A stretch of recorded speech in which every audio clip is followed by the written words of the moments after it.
Good evening, and thank you for coming this evening. My name is Susannah Pierce. I'm External Relations Director for LNG Canada. This July marks a significant anniversary of our great confederation. We all know that. It also marks the 4th anniversary of my decision to join the leadership of LNG Canada, a joint venture project comprised of Shell, PetroChina, Mitsubishi, and Kogas, each global energy superpowers, with the intent to export Canadian natural gas in liquid form, which you might know as liquefied natural gas, or LNG, from our proposed facility in Kitimat, BC, to markets in Asia. As I reflect on these 2 anniversaries, I can't help but think about the significance of both events and the relationship between them. Canada, a nation built on the prospect that its natural resources could provide for its own people, but could also provide strategic trading opportunities for our nations near and far away. And LNG Canada, built to a degree on the same premise, that Canada's bountiful natural gas resources, 300 years worth of current production rates, were more than sufficient for its own needs, and therefore provide a great opportunity for trade with the fastest growing economies in the world. However, while these founding principles may be analogous, the context in which we find ourselves today is quite different. Today, instead of being proud of our endowments, we are to a large degree embarrassed, ashamed at the manner in which they are produced and the methods by which they are moved across our great land to export terminals and overseas. In British Columbia, we find ourselves at the heart of much of this discord. That is not to say that since the days of Confederation, our ability to pursue, extract, and transport our resources has not brought with its benefits impacts on the environment from which it is born, and on the lives of those whose lands it may have been taken. Our lessons from this history are many, and they are hard. But it is to ask the question, as Canadians, how have we come this far? Particularly when we find provincial authorities attempting to delay or stop federally sanctioned projects. Now, I must be clear, at LNG Canada, we do not find ourselves in this predicament. On the contrary, our project has sought to build relationships with its local Indigenous and community members before it sought its permits. And it finds itself in a much different place. After 4 years, we find ourselves in continued pursuit of being the first LNG export facility to bring Canadian natural gas to Asia. As one would expect a project of this scale, a mega project in fact, has not been easy to bring this far. And for my own personal journey, I find it ironic that I am working on the same type of opportunity that my father, Bob Pierce, had success and some failure in doing so more than 30 years before in his ambitious plan to build the Alaskan Natural Gas Transportation System and the Mackenzie Delta gas pipeline, resource infrastructure that would deliver American and Canadian natural gas to the U.S. Lower 48. In my 4 years, we have had many important decisions and achieved many substantial milestones. One of the most significant early decisions was to site our project in Kitimat, BC, on the wharf of the former Eurochem pulp and paper mill and the Methanex jetty. This decision not only enabled us to use an existing industrial port, but also provided access to infrastructure to support construction and operations, including road and railways, in addition to the deep water, beautiful Douglas Channel. The site also presented an opportunity to build a relationship with a community and First Nation that had experience with industry.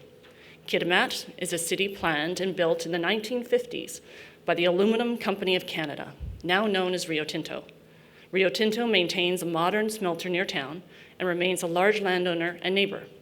Kitimat Village is the principal community of the Haisla First Nation, on whose traditional territory our facility would be built.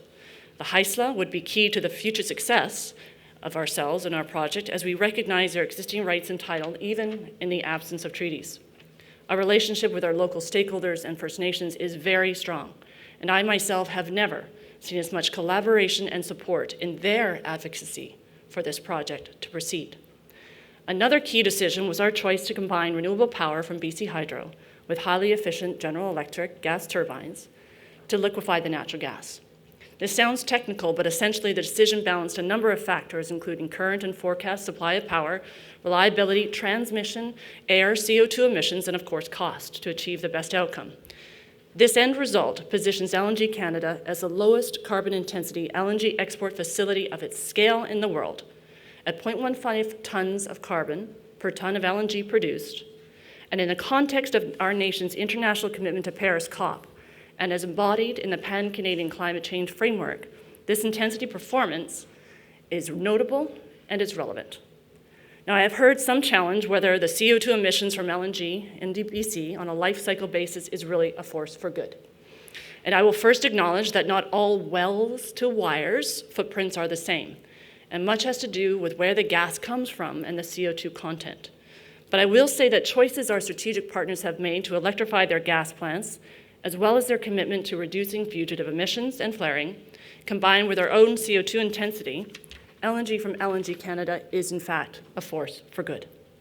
When we run our own life cycle calculation, which is essentially adding up the emissions from gas production through transmission, through liquefaction, through carrier transportation, through regasification terminals, to the electric power plant in China, for example, we find our emissions 50% lower than coal. What does that really mean? It means that LNG from LNG Canada, shipped to China and used for electric power, would back out approximately 40 coal-fired power plants and reducing CO2 emissions by a net 60 to 90 million tons on an annualized basis. As a reference point, BC's emissions in 2014 were 60 million tons. And finally, for those that would say that markets in Asia don't need natural gas to address climate change, you only need to look at recent global headlines. China triples down on natural gas to hit climate goals. South Korea poised for a 50% increase in LNG imports. India's growing demand of LNG, et cetera, et cetera. At the end of the day, natural gas is still a hydrocarbon and it still emits CO2. But that doesn't mean, as a Canadian strategic natural resource that is produced and used responsibly, it should not have a role. In fact, it must have a role to reinforce our trading relationship with the fastest growing countries in the world, and in so doing, back up their climate change commitments, back up the intermittent nature of their renewable power, and provide a cleaner source of energy for industrial applications. And now, what of the benefits to Canada that the LNG sector in BC would provide? A recent Conference Board of Canada report estimated that 30 million tons of LNG per year, our facility would approximately, at full build-out, send out about 26 million tons, would add approximately $6 billion annually to federal and provincial government revenues. For our own project alone, during construction, we would create 4,000 to 7,500 construction jobs, spend $6 to $10 billion on goods and services in Canada, about 3 to 4 in British Columbia. And during operations, we would create 400 to 600 permanent jobs, spending between $550 to $750 million on goods and service annually. These numbers do not even factor in the economic benefits that would accrue from the upstream production in Northeast BC and Alberta. And as far as numbers go, I do not plan to disclose the total sum that we have spent on all parts of our project to get to this point prior to FID, but I will say that it is several times the total cost of the current Vancouver Art Gallery redesign project. Go Google it and you'll figure it out. And yet here we are, 4 years later, and we have yet to take a final investment decision. The challenges presented by the collapse of global energy prices and the oversupply of LNG filled by countries further ahead in development than Canada meant that a previous timeline to final investment decision in 2016 could not be achieved. But in considering the number of projects that have been canceled around the globe and the ever-increasing demand for LNG, estimated to grow between 4 to 5% per year between now and 2030, the opportunity for LNG from BC is still very much ahead of us. Put another way, the opportunity for Canada to build new trading ties in the responsible development of its natural gas resources, which means avoiding and mitigating impacts on the environment, achieving the consent of First Nations, collaborating with local communities and stakeholders, and achieving the highest standards of safety while being commercially competitive in a global market is still very much achievable.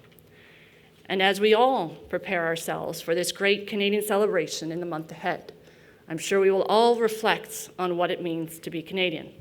I imagine some of us might also proudly, if not somewhat narcissistically, express, the world needs more Canada. And I certainly will be among those who do. And at the same time, I might add one small twist, and that is the world needs more Canada, and indeed, the world needs more LNG Canada. Thank you.